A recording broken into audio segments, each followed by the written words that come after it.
तो दोस्तों स्वागत है आप सभी का हमारे चैनल की एक बिल्कुल ही नई वीडियो के अंदर, जहां पर आज की इस वीडियो के अंदर हम बात करने वाले हैं मार्वल स्टूडियोज की latest movie Spiderman brand new day के बारे में। Spiderman brand new day MCU की 4th स्पाइडरमैन मूवी है, जो कि स्पाइडरमैन मूवीज की लिस्ट में Spiderman Homecoming, Spiderman far from home और स्पाइडरमैन नो वे होम के बाद रिलीज हो रही है। और दोस्तों जहाँ पुरानी तीनों स्पाइडरमैन मूवीज के अंदर एमसीयू का हैवी इन्फ्लुएंस था, वहीं पर ही स्पाइडरमैन ब्रांड न्यू डे को एमसीयू की मेन स्टोरी से काफी अलग रखा गया है। बाकी इस मूवी की बात करें तो मूवी काफी इंटरेस्टिंग है एंड आपको काफी ज्यादा पसंद भी आने वाली है। लेकिन अगर आप सबने अभी तक इस मूवी को नहीं देखा है तो आप सभी के लिए मैं आज की वीडियो में इस पूरी मूवी की स्टोरी को एक्सप्लेन करने वाला हूँ, ताकि आप सभी घर बैठे मूवी की स्टोरी को जानकर एंजॉय कर सकें। सो इसी बात पे आप सब जल्दी से वीडियो को लाइक कर दीजिए और कमेंट्स के अंदर स्पाइडरमैन जरूर लिख दीजिए, क्योंकि आप सभी के लाइक्स और कमेंट्स ही हमें मोटिवेशन देते हैं। बाकी आप में से अगर कोई ऐसा है जिसने अभी तक हमारे चैनल को सब्सक्राइब नहीं कर रखा तो वो जल्दी से चैनल को सब्सक्राइब कर ले एंड सब्सक्राइब बटन के बगल वाले बेल आइकन को ऑल पर सेट कर ले, ताकि आप हमारे चैनल की सारी लेटेस्ट वीडियो सबसे पहले देख सकें। बाकी चलिए अब हम बिना किसी देरी के आज की इस कमाल की वीडियो को स्टार्ट करते हैं।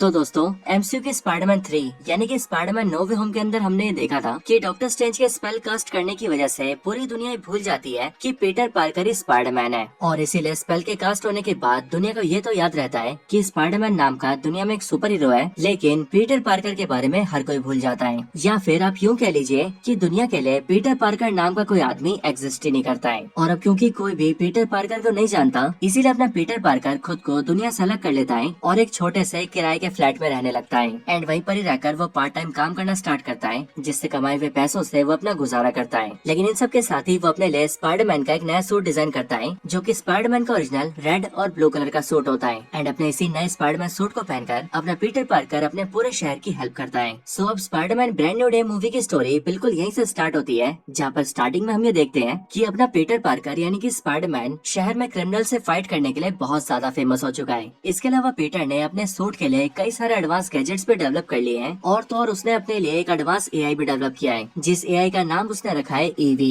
एंड जिस तरह से टोनी स्टार्क जार्विस के साथ मिलकर अपने लिए नए नए टैग और गैजेट्स डेवलप करता था, बिल्कुल वैसे स्पाइडर भी यहाँ पर ईवी के साथ मिलकर अपने लिए नए नए गैजेट्स डेवलप करता है। इसके साथ ही यहीं पर हम ये भी जानते हैं कि स्पाइडरमैन ने पूरे शहर के कैमरास को हैक कर रखा है, और इसीलिए न्यूयॉर्क शहर के अंदर जितने भी कैमराज हैं उन सभी कैमरास की फुटेज स्पाइडी बड़े आराम से देख पाता है। और शहर के जिस भी कोने में कोई क्रिमिनल क्राइम करता है तो फिर वहाँ से स्पाइडी के फोन पर एक सिग्नल भी आता है, जिसके थ्रू स्पाइडरमैन को पता लगता है कि शहर में वहाँ पर क्राइम हो रहा है। और इसीलिए ये जानते स्पाइडरमैन जल्दी से शहर के उस कोने में जाकर क्रिमिनल का सफाया करता है, यानी कि उस क्रिमिनल को पीट कर उसे पुलिस के हवाले कर देता है। पर अपने इन सारे कामों के बीच पीटर पार्कर इंस्टाग्राम पे अपने दोस्तों की भी पूरी खबर रखता है, और वो इंस्टाग्राम पे पोस्ट और स्टोरीज के जरिए अपने दोस्त नेड एंड अपनी गर्लफ्रेंड एमजे की सारी अपडेट्स लेता रहता है, और ये जानता रहता है कि उनकी लाइफ में क्या चल रहा है और वो लोग सेफ है कि नहीं। पीटर पार्कर ये देखता है कि उसके दोस्त नेड और एमजे दोनों के दोनों MIT में एडमिशन ले चुके हैं एंड वहाँ पर अपनी पढ़ाई को पूरा कर रहे हैं। हालांकि ये चीजें देखकर पीटर को बुरा तो लगता है कि वो अपने दोस्तों के साथ नहीं है, लेकिन उसे इस बात की खुशी भी होती है कि उसके दोनों फ्रेंड्स सेफ हैं एंड वो अपनी लाइफ में तरक्की कर रहे हैं। अब दोस्तों यहाँ पर ही हम ये जानते हैं कि स्पाइडरमैन की वजह से न्यूयॉर्क सिटी के अंदर क्राइम काफी ज्यादा कम हो चुका होता है, क्योंकि जैसे ही कोई भी क्रिमिनल क्राइम करने जाता है वैसे स्पाइडरमैन उसे पकड़ के पीट देता है एंड उसे पुलिस के हवाले कर देता है। और अब क्योंकि स्पाइडरमैन की वजह से पुलिस का काफी काम आसान हो जाता है, इसीलिए पुलिस डिपार्टमेंट से स्पाइडरमैन की काफी अच्छी दोस्ती भी हो जाती है। अब इसी पुलिस डिपार्टमेंट के अंदर एक पुलिस डिटेक्टिव होती है जिनका नाम होता है ऑफिसर डेवुल्फ, और हम ये देखते हैं कि स्पाइडरमैन और ये ऑफिसर डेवुल्फ काफी अच्छे दोस्त बन जाते हैं एंड शहर के क्राइम को लेकर एक दूसरे से काफी सारी बातचीत भी करते हैं। अब हालांकि दोस्तों यहाँ पीटर पार्कर या फिर यूं कहें स्पाइडरमैन की लाइफ में सब कुछ काफी अच्छा चल रहा होता है, लेकिन तभी अचानक से उसके साथ एक प्रॉब्लम होना स्टार्ट हो जाती है। स्पाइडरमैन के सर में अचानक से दर्द होना स्टार्ट होता है, जो दर्द उसे अक्सर हुआ करता था और कभी कभी काफी तेज हो जाया करता था। एंड अपने सर के इसी दर्द की वजह से स्पाइडरमैन अपने वेब्स को निशाने पर कभी कभी सही से शूट भी नहीं कर पाता था, लेकिन स्पाइडरमैन इस दर्द को इग्नोर किया करता था और सर दर्द की दवाई लेकर इस चीज को हमेशा इग्नोर कर दिया करता था। अब इसके बाद ही हमें स्पाइडरमैन के कई सारे विलन्स दिखाए जाते हैं, जो कि बारी बारी करके शहर में आतंक मचाते हैं, और स्पाइडरमैन उन सबको बारी बारी करके चित कर देता है और पुलिस के हवाले कर देता है। वो इन सारी चीजों के बीच स्कॉर्पियन से फाइट करता है एंड उसे पुलिस के हवाले करता है। देन वो टूम्बस्टोन से फाइट करके उसे भी पुलिस के हवाले करता है, और इसी तरह से बाकी सारे बड़े बड़े क्रिमिनल्स के साथ वो द हैंड की पूरी निंजा टीम को भी अरेस्ट करवाता है। अब इसके बाद ये सब कुछ काफी सही चल रहा होता है। और फिर एक दिन ऐसे ही पीटर पार्कर अपने घर का सामान लेने के लिए मार्केट जाता है। रास्ते में वो ऑफिसर डेवल्फ से बात भी कर रहा होता है, जहाँ फोन पर ही वो दोनों शहर के क्रिमिनल्स के बारे में डिस्कस कर रहे होते हैं। लेकिन फिर यहीं पर ही ऑफिसर डेवल्फ पीटर पार्कर से पूछती है कि क्या अब उसके सर का दर्द ठीक है और क्या पीटर पार्कर उस पर ध्यान दे रहा है या फिर नहीं। लेकिन पीटर सिंपली इस बात को इग्नोर करता है एंड वो ऑफिसर से कहता है कि वो बिल्कुल ठीक है। लेकिन पीटर की बात सुन के ऑफिसर डेवल्फ उससे कहती है कि अगर उसके सर का दर्द उसे ज्यादा तकलीफ देता है तो फिर उसे कुछ दिन आराम करके अपना इलाज करना चाहिए एंड अपनी देखभाल करनी चाहिए। अब वो लोग यहाँ पर फोन पर ये बात कर ही रहे होते हैं कि तभी उन दोनों के फोन पर एक अलार्म बजता है। जिस अलार्म के नोटिफिकेशन को देखकर उन्हें पता लगता है कि शहर के अंदर एक क्रिमिनल ने आर्मी के टैंक को हाईजैक कर लिया है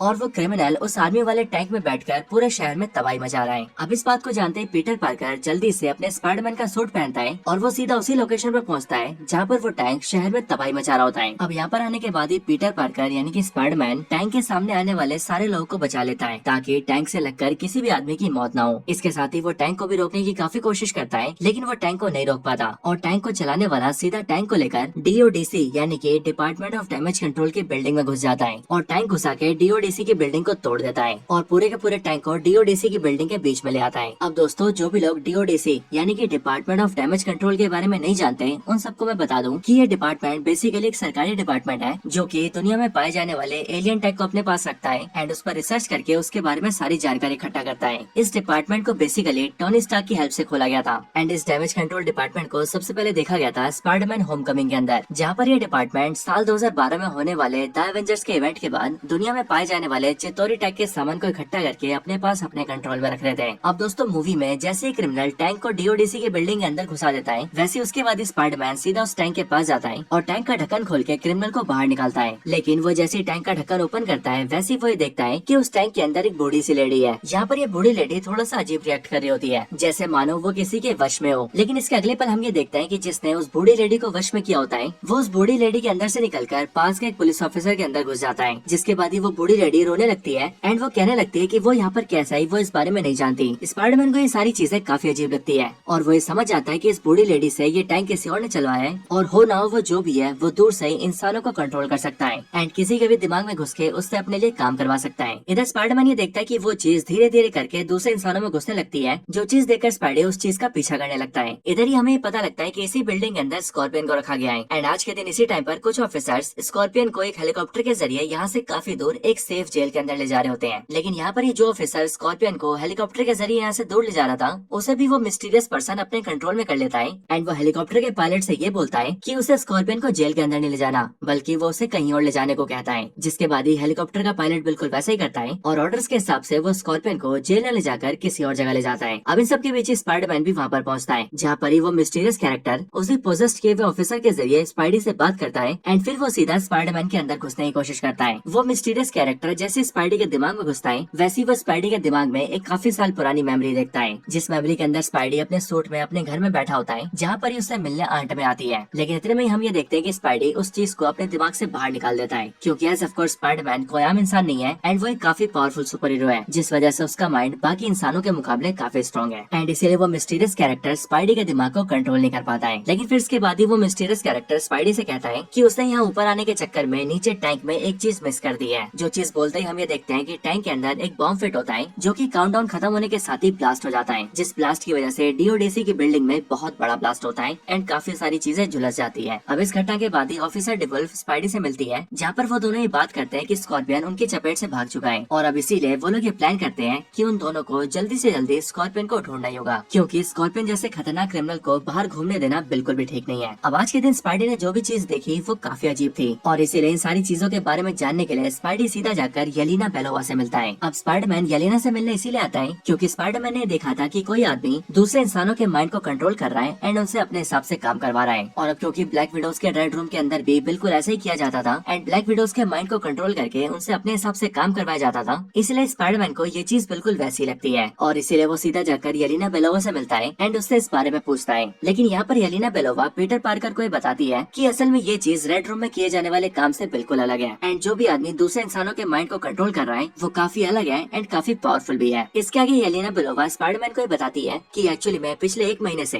कोई आदमी DODC के सर्वर्स को हैक कर रहा है, लेकिन वो DODC के सर्वर्स में सिर्फ एक ही चीज सर्च कर रहा है एंड वो है VMAX, V for van and आगे MAX VMAX। लेकिन ये नाम सुनकर स्पाइडी को कुछ भी समझ नहीं आता और इसीलिए वो येलिना से पूछता है कि आखिरकार ये वीमैक्स है क्या। लेकिन इस बात को सुनकर येलिना उससे कहती है कि वो भी वीमैक्स के बारे में कुछ नहीं जानती है। ये बात सुनकर स्पाइडी येलिना के पास से चला जाता है एंड वो ये सोचता है कि उसे वीमैक्स के बारे में डीओडीसी से ही पता लग सकता है। अब वीमैक्स के बारे में जानने के लिए स्पाइडरमैन सीधा डीओडीसी के हेडक्वार्टर्स जाता है। यहाँ पर आने के बाद स्पाइडरमैन की मुलाकात डीओडीसी के हेड विलियम मेट्जगर से होती है। यहाँ पर स्पाइडरमैन और डीओडीसी का हेड विलियम मेट्जगर जब मिलते हैं तब मीटिंग में वो इसी मिस्टीरियस कैरेक्टर के बारे में डिस्कस करते हैं। और इसी डिस्कशन में विलियम मेट्जगर स्पाइडरमैन से ही कहता है कि स्पाइडरमैन को उस मिस्टीरियस कैरेक्टर को ढूंढने में उनकी मदद करनी होगी। जिस बात को सुनकर स्पाइडरमैन हाँ बोलता है एंड वो मेट्जगर से कहता है कि वो डीओडीसी की हेल्प करेगा और वो उस मिस्टीरियस कैरेक्टर को जरूर पकड़ लेगा। लेकिन इसके बाद स्पाइडरमैन विलियम मेट्जगर से ये पूछता है कि क्या वो वीमैक्स के बारे में जानता है। लेकिन ये बात सुनकर मेट्जगर सिंपली उसे मना कर देता है एंड वो स्पाइडरमैन से कहता है कि वो वीमैक्स के बारे में कुछ भी नहीं जानता। अब इसके अगले सीन में हम ये देखते हैं कि स्पाइडरमैन एक कैफे में बैठा होता है। लेकिन कुछ टाइम बाद उसी कैफे के अंदर उसका दोस्त नेड आता है और वो इसी कैफे में सामान लेते हुए कैफे वाले से कुछ बातचीत करता है। जिस बातचीत को सुनकर पीटर ये समझ जाता है कि आज के दिन नेड अपने दोस्तों की पार्टी में जाने वाला है, जिस पार्टी में एज ऑफ कोर्स उसकी गर्लफ्रेंड एमजे भी आने वाली है। और अब क्योंकि पीटर एमजे से मिलना चाहता था इसलिए वो भी आज की रात को उस पार्टी में चला जाता है और वो वहाँ जाकर नेड और एमजे को देखता है। यहाँ पर नेड और एमजे दोनों पीटर से मिलते हैं। लेकिन अब क्योंकि वो पीटर पार्कर को भूल चुके थे इसीलिए वो उससे उसका नाम पूछते हैं, जो सुनकर पीटर पार्कर उन्हें अपना नकली नाम बताता है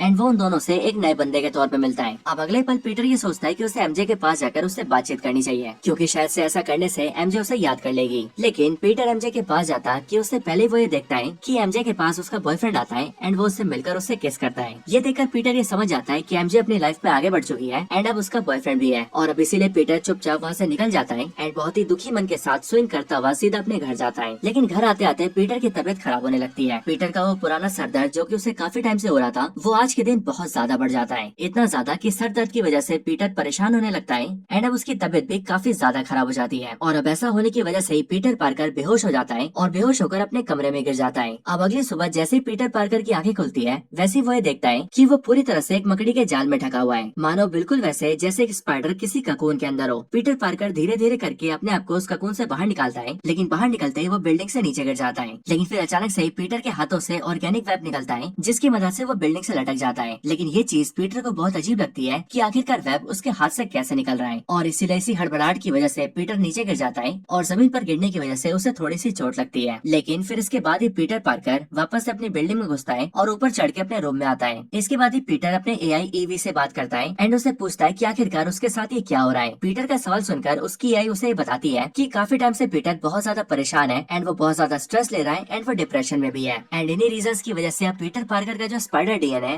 वो धीरे धीरे करके म्यूटेट हो रहा है। क्योंकि दोस्तों आप सभी जानते हैं कि स्पाइडरमैन की बॉडी के अंदर स्पाइडर का डीएनए है, जिसकी वजह से स्पाइडरमैन के पास स्पाइडर लाइक पावर्स हैं। लेकिन अब उसके अंदर का यही डीएनए धीरे धीरे करके म्यूटेट होता जा रहा है। अब पीटर जब इसके बारे में और जानता है तब उसे पता लगता है कि पीटर पार्कर की बॉडी में आधा डीएनए ह्यूमन का है और बाकी आधा डीएनए स्पाइडर का है। और इसी आधे ह्यूमन डीएनए और आधे स्पाइडर डीएनए की वजह से ही स्पाइडर ह्यूमंस की तरह चलता है, ह्यूमंस की तरह बोलता है, बातें करता है, खाना खाता है एंड ह्यूमंस की तरह बाकी सारे काम करता है। लेकिन इसी के साथ साथ उसके पास स्पाइडर जैसी पावर्स है। वो स्पाइडर की तरह दीवारों पर चढ़ सकता है, वेब्स को शूट कर सकता है एंड एक स्पाइडर की तरह उसके पास स्पाइडर सेंस भी है। लेकिन अब पीटर की बॉडी में होने वाले म्यूटेशन के अंदर उसकी बॉडी में जो आधा स्पाइडर का डीएनए है वो डीएनए लेवल बढ़ता जा रहा है, यानी कि ह्यूमन डीएनए लेवल कम हो रहा है और स्पाइडर डीएनए लेवल बढ़ रहा है। अब इस रीजन की वजह से स्पाइडर की बॉडी और ज्यादा पावरफुल हो रही है एंड वो अपनी बॉडी से ऑर्गेनिक वेब्स पे शूट कर पा रहा है। लेकिन इसका नुकसान ये है कि पीटर पार्कर अपनी बॉडी से अपना कंट्रोल खोता जा रहा है एंड वो काफी ज्यादा एग्रेसिव होता जा रहा है। अब जब जब पीटर की बॉडी में स्पाइडर का डीएनए लेवल बढ़ रहा है तब तब स्पाइडरमैन की दोनों आंखें भी पूरी तरह से काली हो जा रही है, जिस वजह से पीटर पार्कर अपने दिमाग से अपना कंट्रोल खोता जा रहा है। और हाँ दोस्तों, इस सीन को आप सभी ने मूवी के ट्रेलर में भी देखा था, जहाँ पर हम सभी ने नोटिस किया था कि पीटर पार्कर की दोनों आंखें पूरी तरह से ब्लैक हो रही है। और ट्रेलर में उस सीन को देखकर हम सभी को ऐसा लगा था कि शायद से इस मूवी में हमें वेनम भी दिखाया जाएगा जो कि स्पाइडरमैन की बॉडी को टेक ओवर कर लेगा। लेकिन रियलिटी तो ये है कि Spiderman brand new day movie में वेनम का कोई सीन नहीं है एंड स्पाइडरमैन की आंखें ब्लैक इसीलिए हो रही है क्योंकि उसकी बॉडी का स्पाइडर डीएनए बढ़ता जा रहा है। और वैसे तो उसके सर में अभी भी काफी दर्द होता है, लेकिन तब भी वो अपने नई पावर्स को संभालने की कोशिश करने लगता है। अब इन सबके पीछे उसे स्कॉर्पियन का पता लगता है एंड वो जानता है कि स्कॉर्पियन शहर में आया हुआ है। अब हालांकि इस टाइम पर स्पाइडरमैन की हालत बहुत ज्यादा खराब थी एंड वो इस टाइम पर ना तो अपनी पावर्स पर कंट्रोल कर पा रहा था ना ही अपने ऑर्गेनिक वेब्स पर। लेकिन अब क्योंकि वो एक सुपर हीरो है इसीलिए वो इसी हालत में सीधा स्कॉर्पियन के पास आता है, जिस वजह से हम ये देखते हैं कि स्पाइडी लड़खड़ाते हुए और बिल्डिंगों से टकराते हुए सीधा स्कॉर्पियन के पास पहुंचता है। अब यहाँ पर आकर उसकी स्कॉर्पियन से फाइट होती है और अब क्योंकि स्पाइडी का अपनी पावर्स पर कंट्रोल ही नहीं हो रहा था इसीलिए उसे इस फाइट में बहुत ज्यादा दिक्कत होती है। अब इस रीजन की वजह से स्कॉर्पियन स्पाइडी को पीटने लगता है, लेकिन फिर अचानक से स्पाइडी की बॉडी के अंदर का स्पाइडर डीएनए काफी ज्यादा बढ़ जाता है, जिस वजह से उसकी आंखें पूरी तरह से ब्लैक हो जाती है और फिर उसकी पावर्स भी काफी ज्यादा बढ़ जाती है एंड वो अपनी बॉडी से कंट्रोल खो देता है, जिसके बाद ही वो स्कॉर्पियन को पकड़ता है एंड उसे बहुत बुरी तरह से पीटने लगता है। लेकिन फिर इसके बाद ही स्पाइडी अपनी बॉडी पर कंट्रोल करता है एंड फिर उसके बाद वो ये नोटिस करता है कि असल में यहाँ पर स्कॉर्पियन अपनी मर्जी से ना तो आया है एंड ना ही वो अपनी मर्जी से शहर में तबाही मचा रहा है, बल्कि इस टाइम पर स्कॉर्पियन को वही मिस्टीरियस कैरेक्टर कंट्रोल कर रहा है जो कि इससे पहले डीओडीसी की बिल्डिंग में सबको कंट्रोल कर रहा था। अब इसके बाद ही पीटर ये नोटिस करता है कि उसके अंदर होने वाला म्यूटेशन उसे काफी ज्यादा प्रॉब्लम दे रहा है, क्योंकि उसके अंदर के स्पाइडर डीएनए बढ़ने की वजह से वो अपने दिमाग से अपना कंट्रोल ही खो दे रहा है। सो अब खुद को ठीक करने के लिए पीटर पार्कर सीधा जाकर ब्रूस बैनर से मिलता है। मूवी के अगले सीन में हम ब्रूस बैनर को देखते हैं जो कि इस टाइम पर एक यूनिवर्सिटी में काफी सारे बच्चों को पढ़ा रहा होता है। क्लास खत्म होने के बाद ही पीटर पार्कर सीधा ब्रूस बैनर से जाकर मिलता है, जहाँ पर मिलते ही ब्रूस बैनर पीटर से उसका नाम पूछता है, लेकिन यहाँ पर पीटर पार्कर ब्रूस को अपना नाम नेड लीड्स बताता है और ये देखकर हम भी ये नोटिस करते हैं कि पीटर ने यहाँ पर अपना नाम असली नहीं बताया, बल्कि उसने अपने फ्रेंड नेड का नाम यूज किया है। अब ये तो हम सभी जानते हैं कि ब्रूस बैनर हल्क है, लेकिन मूवी के इस सीन में हम ये देखते हैं कि इस टाइम पर ब्रूस बैनर ने अपने लिए एक ऐसा डिवाइस क्रिएट किया होता है जिस डिवाइस को अपनी बॉडी पर यूज करने से वो अपने हल्क के डीएनए को कंट्रोल कर पाता है एंड खुद को शांत करके हल्क को बाहर आने से रोक पाता है। सो इसीलिए इस बात को जानकर स्पाइडी ब्रूस बैनर से पूछता है कि क्या उसका ये डिवाइस सिर्फ हल्क के डीएनए पर काम करेगा या फिर वो किसी और के डीएनए पर भी काम कर सकता है। इस बात को सुनकर ब्रूस बैनर उससे डिस्कस करता है कि उसका ये डिवाइस तो सिर्फ हल्क के डीएनए को कंट्रोल करता है, लेकिन ऐसे डिवाइस को भी क्रिएट किया जा सकता है जो कि किसी भी चीज के डीएनए को कंट्रोल कर पाए। और फिर इस बात को जानते ही स्पाइडी ये ठान लेता है कि वो अपने लिए भी एक ऐसा डिवाइस क्रिएट करेगा जो कि उसके बड़े हुए स्पाइडर डीएनए को कंट्रोल में रखेगा एंड इस डिवाइस को कहते हैं यूनिवर्सल एनिमेटर। अब इसके कुछ टाइम बाद ही पीटर पार्कर इस पर मेहनत करता है एंड वो अपने लिए इस डिवाइस को क्रिएट कर लेता है, यानी कि वो अपने लिए यूनिवर्सल एनिमेटर बना लेता है एंड उसे खुद की बॉडी पर यूज भी करता है। हम ये देखते हैं कि ये डिवाइस काम भी करता है और वो पीटर की बॉडी के स्पाइडर डीएनए को कंट्रोल में रखता है, लेकिन इस डिवाइस में दिक्कत ये होती है कि ये बहुत ही कम टाइम चलने के बाद ही हीट होकर खराब हो जाता है। लेकिन इन सारी चीजों के बीच स्पाइडरमैन उस मिस्टीरियस कैरेक्टर को भी ढूंढ रहा होता है जिसने की डीओडीसी के अंदर सबके दिमाग को कंट्रोल किया था और डीओडीसी के सर्वर्स को हैक करके वीमैक्स के बारे में पता करने की कोशिश की थी। अब ये सब देखकर ही वो मिस्टीरियस कैरेक्टर दूसरे लोगों का इस्तेमाल करके स्पाइडरमैन से मिलता है एंड वो स्पाइडी से कहता है कि स्पाइडरमैन उसके काम के बीच में आ रहा है और इसीलिए अगर स्पाइडरमैन उसके रास्ते से नहीं हटता है तो फिर वो उसकी गर्लफ्रेंड एमजे को नुकसान पहुंचाएगा और इवन उसे मार भी देगा। ये बात सुनकर स्पाइडरमैन जल्दी से एमजे को बचाने के लिए जाता है, जहाँ पर वो जैसे एमजे के घर पे पहुंचता है वैसे उस टाइम तक तो एमजे ठीक होती है, बट फिर उसके कुछ टाइम बाद ही वो मिस्टीरियस कैरेक्टर एमजे के माइंड को कंट्रोल कर लेता है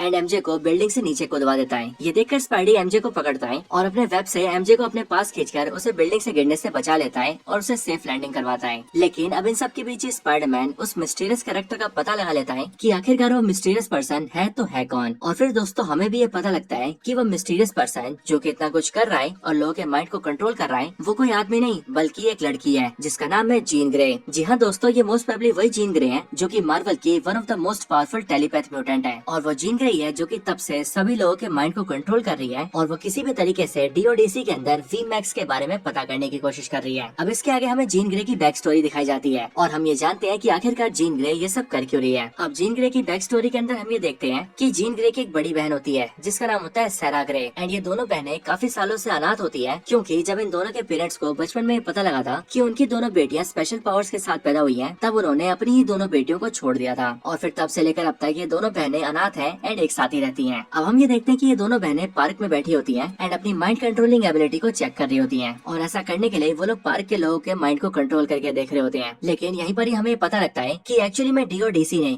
यानी कि डिपार्टमेंट ऑफ डैमेज कंट्रोल वालों ने सैरा की पावर्स को कुछ टाइम पहले ही नोटिस कर लिया था और इसीलिए वो कुछ टाइम से सैरा को ट्रैक भी कर रहे थे और इसीलिए आज के दिन वो जैसे सैरा ग्रे को अकेला देखते हैं वैसे वो उसे चुपके से किडनैप करके अपने साथ ले जाते हैं एंड सैरा ग्रे उनका ज्यादा कुछ ना बिगाड़ पाए इसके लिए वो उसे बेहोश करके अपने साथ ले जा रहे होते हैं, इसीलिए वो उसे नशे वाले पॉइजन डार्ट देकर अपने साथ ले जाते हैं। अब यहीं पर ही लकीली जीन ग्रे अपनी बहन को किडनैप होते हुए देख लेती है और इसीलिए वो जैसे उसे बचाने के लिए उसकी तरफ भागती है वैसे सैरा ग्रे बेहोश होने से पहले जीन ग्रे को खुद से दूर कर देती है एंड वो जीन ग्रे के माइंड को कंट्रोल करके उसे वहीं पर रोक देती है और वो ऐसा इसीलिए करती है क्योंकि वो जानती थी कि अगर उसकी बहन जीन ग्रे उसे बचाने के लिए वहाँ पर आती है तो फिर डीओडीसी वाले उसे भी पॉइजन डार्ट देकर उसे भी अपने साथ किडनैप करके ले जाएंगे। अब जब से डीओडीसी वाले सैरा ग्रे को किडनैप करके ले गए थे तब उसके बाद से जीन ग्रे अपनी बहन को ढूंढने की बहुत कोशिश करती है, लेकिन काफी टाइम के बाद भी वो अपनी बहन को नहीं ढूंढ पाती। लेकिन फिर एक दिन अचानक से जीन ग्रे की बहन सैरा ग्रे उससे टेलीपैथिक कनेक्शन बनाती है एंड मनी मन उससे कहती है वीमैक्स और अब इसीलिए जीन ग्रे जैसी वीमैक्स के बारे में सुनती है वैसी वो समझ जाती है कि वीमैक्स कोई ऐसी चीज है जिसके बारे में अगर उसने पता लगा लिया तो फिर शायद से वो अपनी बहन को ढूंढ सकती है और फिर इसीलिए वो तब से डीओडीसी वालों के पीछे पड़ी है एंड वीमैक्स का पता कर रही है। अब यहाँ पर जीन ग्रे की बैक स्टोरी देखने के साथ ही हम ये भी समझ जाते हैं कि जो डीओडीसी का हेड साइड विलियम मेट्सकर अच्छा आदमी बनने की कोशिश कर रहा है एंड एक भला इंसान बनकर पीटर पार्कर से दोस्ती का दिखावा कर रहा है। वो विलियम मेट्सकर असल में एक बहुत ही बुरा इंसान है एंड उसने ही जीन ग्रे की बहन सारा ग्रे को किडनैप किया था ताकि वो सारा ग्रे की पावर्स पर एक्सपेरिमेंट कर सके। हालांकि इधर दूसरी साइड हम ये देखते हैं कि पीटर पार्कर यानी कि अपना स्पाइडरमैन एमजे को बचाकर अपने साथ किसी सेफ जगह ले जाता है एंड जिस सेफ जगह वो एमजे को लेकर जाता है उस जगह को देखकर हमें पता लगता है कि वो जगह असल में फ्रैंक कासल का यानी कि पनिशर का अड्डा है। यहाँ पर स्पाइडरमैन पनिशर से मिलता है एंड वो उससे कहता है कि एमजे उसकी दोस्त है और वो इसीलिए इसे यहाँ पर छोड़ रहा है ताकि वो यहाँ पर सेफ रह सके। अब दोस्तों यहाँ पर इन दोनों की बातचीत से हमें पता लगता है कि फ्रैंक कासल यानी कि पनिशर और स्पाइडरमैन एक दूसरे को काफी टाइम से जानते हैं एंड आज से काफी टाइम पहले स्पाइडरमैन ने पनिशर की जान बचाई थी जिस वजह से उन दोनों की दोस्ती हो गई थी और इसीलिए यहाँ पर पनिशर स्पाइडरमैन की हेल्प के लिए भी यहाँ पर हाँ बोल देता है। अब दोस्तों यहाँ पर स्पाइडरमैन जीन ग्रे के बारे में जान चुका था एंड वो उसकी पावर्स को भी जान चुका था और अब इसीलिए जीन ग्रे को रोकने के लिए स्पाइडरमैन ये प्लान बनाता है कि जिस यूनिवर्सल एनिमेटर को उसने अपने स्पाइडर डीएनए को कंट्रोल करने के लिए बनाया था वो उसी एनिमेटर को जीन ग्रे पर लगाएगा जिसके लगाने की वजह से जीन ग्रे की टेलीपैथिक पावर्स कमजोर हो जाएंगी या फिर लगभग ना के बराबर हो जाएंगी एंड फिर जीन ग्रे अपनी पावर्स का इस्तेमाल नहीं कर पाएगी जिसके बाद स्पाइडी जीन ग्रे को बड़े आराम से हरा देगा। लेकिन एज ऑफ कोर्स स्पाइडी के बनाए हुए इस यूनिवर्सल एनिमेटर में एक प्रॉब्लम थी और प्रॉब्लम यही थी कि कुछ टाइम यूज होने के बाद ही ये गर्म होकर खराब हो जाता था। अब स्पाइडी यहाँ पर इस एनिमेटर को ठीक करने की कोशिश कर रहा होता है लेकिन तभी एमजे उसके पास आती है एंड वो उससे उसके बारे में पूछती है जिस पर स्पाइडी एमजे को उस यूनिवर्सल एनिमेटर के बारे में बताता है। अब उस एनिमेटर के बारे में जानकर एमजे स्पाइडरमैन को बताती है कि असल में जब स्पाइडरमैन इस एनिमेटर को अपने ऊपर यूज करता है तब उसके मास्क के अंदर से जो रेडिएशन फ्लो होती है वही रेडिएशन इस एनिमेटर को खराब कर देती है जिस वजह से एनिमेटर गर्म हो जाता है एंड बेकार हो जाता है। अब इस रीजन को जानने के बाद स्पाइडरमैन काफी खुश होता है एंड वो एनिमेटर को ठीक कर लेता है। अब इसके बाद स्पाइडरमैन जीन ग्रे की तलाश में निकलता है जहाँ पर उसे पता लगता है कि इस टाइम पर जीन ग्रे डीओडीसी के ऑफिस गई है और वहाँ जाकर वो वीमैक्स के बारे में पता कर रही है। ये बात जानते स्पाइडी सीधा वहाँ पर जाता है और वो जीन ग्रे के सामने आकर उसे रोकने की कोशिश करता है लेकिन यहाँ पर जीन ग्रे भी पूरी तरह से तैयार होकर आई थी। जीन ग्रे जानती थी कि वो स्पाइडी के दिमाग में घुस के उसे कंट्रोल नहीं कर सकती है और इसीलिए वो यहाँ पर अपने साथ ब्रूस बैनर को लेकर आई होती है जिसके बाद अगली पल वो ब्रूस के दिमाग से छेड़खानी करके उसे हल्क में ट्रांसफॉर्म करवा देती है जिसके बाद ही हल्क और स्पाइडी की फाइट होती है। अब इसी फाइट में स्पाइडी की हेल्प के लिए यहाँ पर पनिशर भी आता है और वो स्पाइडी की हेल्प करने के लिए हल्क के ऊपर फायरिंग करता है लेकिन एज ऑफ कोर्स हल्क को उसकी फायरिंग से कुछ भी नहीं होता। इसके बाद ही स्पाइडी और पनिशर ये डिसाइड करते हैं कि स्पाइडरमैन यहाँ पर हल्क को रोकेगा और पनिशर जाकर जीन ग्रे को रोकेगा। लेकिन अब पनिशर जैसे ही जीन ग्रे के पास जाता है वैसे ही जीन ग्रे पनिशर के माइंड को कंट्रोल कर लेती है एंड उसे अपना गुलाम बना लेती है। इसके बाद ही जीन ग्रे को पता लगता है कि वो यहाँ पर जिस विलियम मेट्सकर को ढूंढने एंड उसे वीमैक्स के बारे में जानने आई है वो एक्चुअली में बिल्डिंग के एक वॉल्ट के अंदर छुपा हुआ है और फिर इसीलिए वो पनिशर की हेल्प से उस वॉल्ट को खुलवाती है एंड विलियम मेट्सकर को देखकर उसके माइंड को कंट्रोल करके उससे वीमैक्स के बारे में जानने की कोशिश करती है। लेकिन जीन ग्रे यहाँ पर ज्यादा कुछ करती कि उससे पहले वहाँ पर स्पाइडी आता है और वो जीन के ऊपर अपना डिवाइस लगा देता है जिस वजह से जीन ग्रे पावरलेस हो जाती है और फिर इसी बात का फायदा उठाकर मेट्सकर जीन ग्रे को एक पॉइजन डार्ट के जरिए बेहोश कर देता है एंड उसे पकड़ लेता है। लेकिन बेहोश होने से पहले जीन ग्रे स्पाइडरमैन को एक वर्ड बोलती है सारा जो कि ऑफ कोर्स उसकी बहन का नाम था। इसके बाद स्पाइडी सीधा विलियम मेट्सकर से मिलता है एंड वो उससे पूछता है कि जब जीन ग्रे उसका माइंड कंट्रोल कर रही थी तब वो क्या कर रही थी। ये बात सुनकर विलियम मेट्सकर स्पाइडरमैन से कहता है कि जब वो उसके दिमाग में घुस रही थी तब वो किसी सारा के बारे में जानने की कोशिश कर रही थी। अब ये बात सुनने के बाद ही पीटर सीधा वापस से एमजे के पास जाता है। यहाँ पीटर जैसे एमजे के पास आता है वैसे उसे पता लगता है कि आज से 4 साल पहले उसने एमजे के लिए एक लेटर लिखा था जिस लेटर में उसने अपने बारे में सब कुछ लिखा था और वो उस लेटर को लेकर सीधा एमजे को देने भी गया था ताकि एमजे उसे याद कर ले और उसे याद आ जाए कि पीटर पार्कर उसका बॉयफ्रेंड है। लेकिन पीटर ने 4 साल पहले एमजे को वो लेटर नहीं दिया और वो बिना लेटर दिए वहाँ से वापस आ गया था। पर आज के दिन ही एमजे ने उस लेटर को पढ़ लिया होता है और इसीलिए जैसे पीटर एमजे के पास आता है वैसे ही एमजे पीटर को वो लेटर दिखाती है एंड वो पीटर से कहती है कि उसने ये लेटर पढ़ लिया है। लेकिन आगे एमजे पीटर को ये बताती है कि असल में बात यह है कि वो पीटर को जानती भी नहीं है और रही बात प्यार की तो उसके मन में पीटर के लिए कोई प्यार नहीं है। लेकिन हाँ वो यहाँ पर पीटर से ये कहती है कि वो उसे उसका फेस दिखाए जिस बात को सुनकर पीटर उसकी बात मान लेता है एंड वो अपना मास्क उतार के एमजे को अपना फेस दिखाता है। इसके बाद ही एमजे पीटर से कहती है कि वो उसे उसके घर छोड़ दे जिसके बाद ही पीटर एमजे को लेता है एंड स्विंग करता हुआ सीधा उसे उसके घर छोड़ देता है। अब यहाँ पर एमजे पीटर को अपने घर बुलाती है एंड वो उससे कहती है कि वो अंदर आकर नेट से भी मिल सकता है। जिसके बाद ही पीटर पार्कर नेट से मिलता है लेकिन अब क्योंकि वो कॉस्ट्यूम में होता है इसीलिए वो नेट से एज स्पाइडरमैन मिलता है एंड वो उसके सामने पीटर पार्कर की कोई बात नहीं करता है। अब यहाँ पर स्पाइडरमैन एमजे से बातचीत करता है और वो एमजे को ये बताता है कि जीन ग्रे ने उसके माइंड को भी कंट्रोल कर लिया था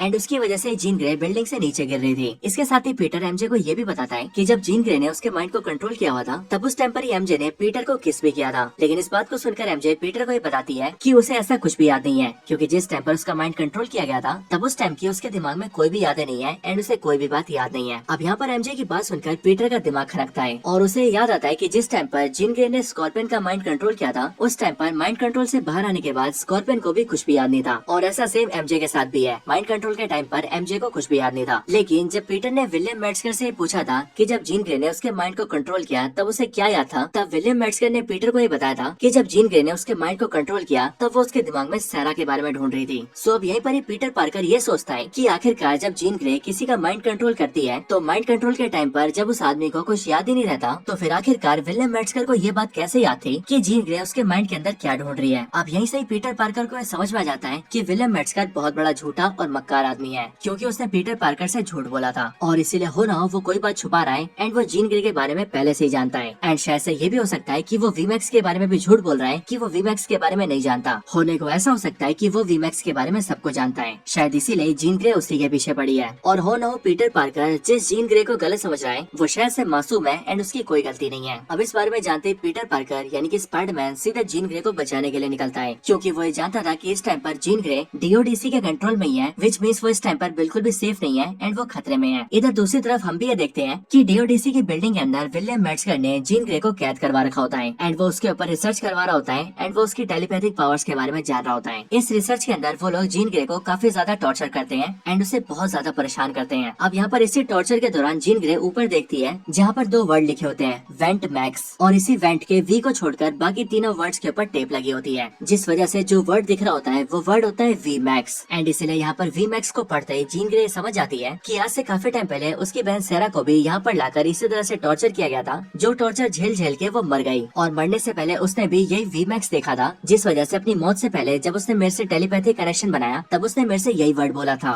वी मैक्स। अब इस बात को जानते ही जीन ग्रे का गुस्सा बेकाबू हो जाता है और वो अपने आपे से बाहर होकर बहुत जोर से चिल्लाती है एंड अपने आसपास के 1 किलोमीटर के दायरे के अंदर सारे लोगों को अपने कंट्रोल में कर लेती है। ये चीज दोस्तों बिल्कुल वैसी होती है जैसे वांडा विजन सीरीज के अंदर वांडा ने हेक्स बनाकर किया था, और जैसे वांडा के हेक्स के अंदर सारे लोग वांडा के कंट्रोल में थे, बिल्कुल वैसे यहाँ 1 किलोमीटर के दायरे में जो भी लोग होते हैं वो सब के सब जीन ग्रे के कंट्रोल में आ जाते हैं। अब इसके बाद ही जीन ग्रे अपने आप को यहाँ से आजाद करती है और वो विलियम मेट्सकर को अपनी जगह बिठाकर उसे टॉर्चर करना स्टार्ट करती है ताकि वो उससे अपने बहन की मौत का बदला ले सके। अब इसी टाइम पर पीटर पार्कर वहाँ पर घुस जाता है, लेकिन वहाँ पर मौजूद होती है द हैंड की पूरी टीम, यानी कि वही लाल कपड़ों वाले निंजास जो कि फाइट करने में बहुत एक्सपर्ट होते हैं। जीन ग्रे इस पूरे द हैंड की टीम के सारे मेंबर्स के माइंड को कंट्रोल करती है और उन सभी को स्पाइडी से लड़ने के लिए भेज देती है। इस फाइट में पहले स्पाइडी पिटता है, लेकिन फिर अचानक से उसका स्पाइडर डीएनए हावी होता है, जिसके बाद वो द हैंड के सारे मेंबर्स को धोन के रख देता है। लेकिन इस फाइट के बाद ही हम ये देखते हैं कि पीटर की आंखें जो पूरी तरह से काली हो गई थी वो फिर से ठीक हो जाती है, जिसका मतलब अब से पीटर का अपनी पावर्स पर कंट्रोल आ जाता है और वो अपने स्पाइडर डीएनए को अपने हिसाब से कंट्रोल करने लग जाता है। अब द हैंड की पूरी टीम को हराने के बाद पीटर जल्दी से दरवाजा तोड़ता है एंड वो जीन ग्रे के पास पहुंचता है, लेकिन जैसे पीटर जीन के पास आता है वैसे जीन ग्रे फिर से स्पाइडरमैन के माइंड को कंट्रोल करती है। और अब क्योंकि इस बार जीन ग्रे की पावर्स पहले से काफी ज्यादा एनहांस हो गई थी, इसीलिए वो इस बार स्पाइडी के दिमाग में घुस जाती है एंड उसकी मेमोरीज को देखती है, और इस बार भी वो उसी ओल्ड मेमोरी को देखती है जिस मेमोरी को वो लास्ट टाइम पूरा नहीं देख पाई थी। वो ये देखती है कि स्पाइडी अपने कमरे में अपने स्पाइडरमैन सूट में बैठा हुआ है, जिस टाइम पर उससे मिलने के लिए वहाँ पर आंट में आती है एंड यहाँ पर आकर वो देखती है कि स्पाइडी काफी ज्यादा डिप्रेस है। लेकिन फिर आंट में स्पाइडरमैन को समझाती है कि स्पाइडरमैन बाकी दुनिया के लोगों से काफी अलग है, उसके पास कुछ खास पावर्स है जिस वजह से बाकी दुनिया उसे अलग तरीके से ट्रीट करती है, लेकिन दुनिया उसके साथ ऐसा करेगी और स्पाइडी को अपनी लाइफ में ऐसे बहुत से चैलेंजेस को फेस करना पड़ेगा। लेकिन पीटर को इन सारी चीजों को नजरअंदाज करके सभी लोगों को अपना मानना होगा और अपनी इन पावर्स का उनकी भलाई के लिए इस्तेमाल करना होगा। अब जीन ग्रे वहीं खड़े होकर इन सारी बातों को सुन रही होती है और इसीलिए आंट में की बातें सुनकर वो समझ जाती है कि अपने पावर्स की वजह से जिस परायपन को वो फेस कर रही है उस परायपन को स्पाइडरमैन सालों से फेस कर रहा है। लेकिन इतना सब होने के बाद भी पीटर दुनिया को अपना दुश्मन नहीं बल्कि दोस्त समझता है और उनकी भलाई के लिए काम करता है, और फिर इसीलिए जीन ग्रे के मन से स्पाइडरमैन को लेकर सारी नफरत निकल जाती है एंड वो स्पाइडरमैन यानी कि पीटर पार्कर को अपना दोस्त मान लेती है। इसके बाद स्पाइडी और जीन ग्रे दोनों अच्छे दोस्त बन जाते हैं, बट इसी टाइम पर हम ये नोटिस करते हैं कि पनिशर काफी दूर से जीन ग्रे के ऊपर निशाना लगाए बैठा होता है, क्योंकि उसे ऐसा लग रहा होता है कि जीन ग्रे बहुत बड़ी दुश्मन है जो कि सबका बुरा चाहती है, और इसीलिए वो उस पर गोली चला देता है। लेकिन स्पाइडरमैन अपने स्पाइडर सेंस के दम पर ये महसूस कर लेता है कि बहुत दूर से बंदूक की गोली जीन ग्रे को लगने आ रही है, और इसीलिए वो जीन ग्रे के सामने आ जाता है, जिस वजह से वो गोली स्पाइडी को लग जाती है। अब इस गोली के लगने की वजह से पीटर पार्कर की हालत बिगड़ जाती है और वो मरने ही वाला होता है, लेकिन यहाँ पर जीन अपनी पावर्स का इस्तेमाल करती है एंड वो पीटर की हालत को इतना ठीक कर देती है कि पीटर कई घंटों तक सरवाइव कर पाए। अब इस चीज को दूर से पनिशर भी देख लेता है कि उसकी गोली जीन ग्रे को नहीं बल्कि पीटर पार्कर को लगी है, और फिर इसीलिए वो जल्दी से पीटर के पास आता है एंड उसे उठाकर सीधा हॉस्पिटल लेकर जाता है एंड वहाँ पर उसका इलाज करवाता है। और फिर कुछ टाइम के इलाज के बाद पीटर पार्कर पूरी तरह से ठीक हो जाता है और वापस से अपनी नॉर्मल लाइफ में उतर जाता है। अब इन सब के बाद ही पीटर पार्कर अपने कैफे में जाता है, उसी कैफे में जहाँ पर वो अक्सर जाया करता था, एंड आज के दिन वो देखता है कि नेड पहले से उस कैफे में मौजूद है। आज के दिन पीटर से रुका नहीं जाता और वो सीधा जाकर नेड से मिलता है। लेकिन जब पीटर और नेड एक दूसरे से हाथ मिलाते हैं तब वो अपना पुराना हाथ मिलाने वाला स्टाइल वापस से रिक्रिएट करते हैं। जिस चीज के होते ही नेड को अचानक से याद आता है कि सामने खड़ा शख्स उसका पुराना दोस्त पीटर पार्कर है। एंड फिर इसके साथ ही वो अपने दोस्त पीटर पार्कर को पहचान लेता है। ये देखकर पीटर पार्कर के चेहरे पर एक स्माइल आती है और उसे इस बात की खुशी होती है कि उसके पुराने बेस्ट फ्रेंड नेड ने उसे पहचान लिया है। लेकिन फिर इसके साथ ही ये पूरी मूवी खत्म हो जाती है। अब दोस्तों मूवी के खत्म होने के बाद ही मूवी के अंदर एक पोस्ट क्रेडिट सीन भी आता है, जो कि कहने को तो काफी छोटा होता है, बट उसके अंदर हमें ये दिखाया जाता है कि पीटर पार्कर अब अर्थ के बाहर स्पेस में जा चुका है। हालांकि अब वो स्पेस में क्यों गया है एंड उसे स्पेस तक कौन लेके गया है, इन सारी बातों का आंसर हमें आने वाली मूवी